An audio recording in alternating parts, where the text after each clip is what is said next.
Luke chapter 6. One Sabbath, Jesus was going through the cornfields, and his disciples began to pick some ears of corn, rub them in their hands, and eat the grain. Some of the Pharisees asked, "Why are you doing what is unlawful on the Sabbath?" Jesus answered them, "Have you never read what David did when he and his companions were hungry? He entered the house of God, and taking the consecrated bread, he ate what is lawful only for priests to eat, and he also gave some to his companions." Then Jesus said to them, "The Son of Man is Lord of the Sabbath." On another Sabbath, he went into the synagogue and was teaching, and a man was there whose right hand was shriveled. The Pharisees and the teachers of the law were looking for a reason to accuse Jesus, so they watched him closely to see if he would heal on the Sabbath. But Jesus knew what they were thinking and said to the man with the shriveled hand, "Get up and stand in front of everyone." So he got up and stood there. Then Jesus said to them, "I ask you, which is lawful on the Sabbath, to do good or to do evil, to save life or to destroy it?" He looked around at them all, and then said to the man, "Stretch out your hand." He did so, and his hand was completely restored. But the Pharisees and the teachers of the law were furious, and began to discuss with one another what they might do to Jesus.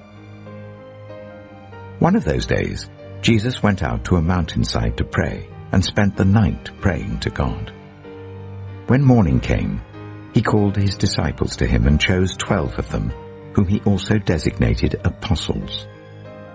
Simon, whom he named Peter, his brother Andrew, James, John, Philip, Bartholomew, Matthew, Thomas, James son of Alphaeus, Simon who was called the Zealot, Judas son of James, and Judas Iscariot, who became a traitor.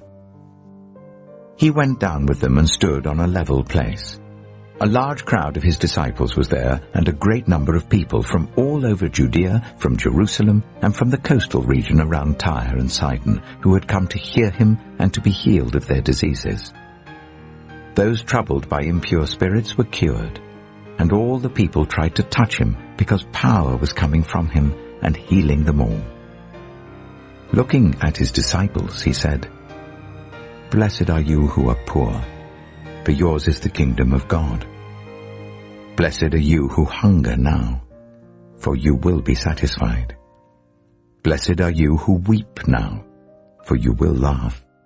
Blessed are you when people hate you, when they exclude you and insult you and reject your name as evil because of the Son of Man. Rejoice in that day and leap for joy, because great is your reward in heaven. For that is how their ancestors treated the prophets. But woe to you who are rich, for you have already received your comfort.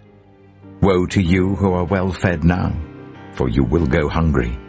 Woe to you who laugh now, for you will mourn and weep.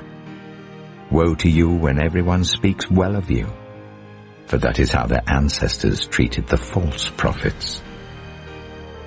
But to you who are listening, I say, love your enemies, do good to those who hate you, bless those who curse you, pray for those who ill-treat you.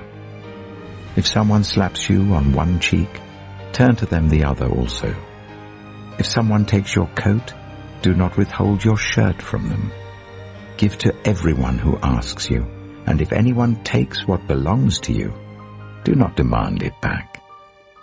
Do to others as you would have them do to you. If you love those who love you, what credit is that to you? Even sinners love those who love them. And if you do good to those who are good to you, what credit is that to you? Even sinners do that. And if you lend to those from whom you expect repayment, what credit is that to you? Even sinners lend to sinners expecting to be repaid in full. But love your enemies.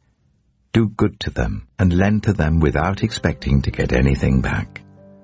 Then your reward will be great, and you will be children of the Most High, because he is kind to the ungrateful and wicked. Be merciful, just as your Father is merciful. Do not judge, and you will not be judged. Do not condemn, and you will not be condemned. Forgive, and you will be forgiven. Give, and it will be given to you. A good measure, pressed down, shaken together and running over, will be poured into your lap. For with the measure you use, it will be measured to you. He also told them this parable. Can the blind lead the blind? Will they not both fall into a pit? The student is not above the teacher, but everyone who is fully trained will be like their teacher. Why do you look at the speck of sawdust in your brother's eye and pay no attention to the plank in your own eye? How can you say to your brother, "Brother, let me take the speck out of your eye," when you yourself fail to see the plank in your own eye? You hypocrite! First take the plank out of your eye, and then you will see clearly to remove the speck from your brother's eye. No good tree bears bad fruit, nor does a bad tree bear good fruit. Each tree is recognized by its own fruit. People do not pick figs from thorn bushes or grapes from briars. A good man brings good things out of the good stored up in his heart, and an evil man brings evil things out of the evil stored up in his heart. For the mouth speaks what the heart is full of. Why do you call me Lord, Lord, and do not do what I say? As for everyone who comes to me and hears my words and puts them into practice, I will show you what they are like. They are like a man building a house who dug down deep and laid the foundation on rock. When a flood came, the torrent struck that house, but could not shake it, because it was well built. But the one who hears my words and does not put them into practice is like a man who built a house on the ground without a foundation. The moment the torrent struck that house, it collapsed, and its destruction was complete.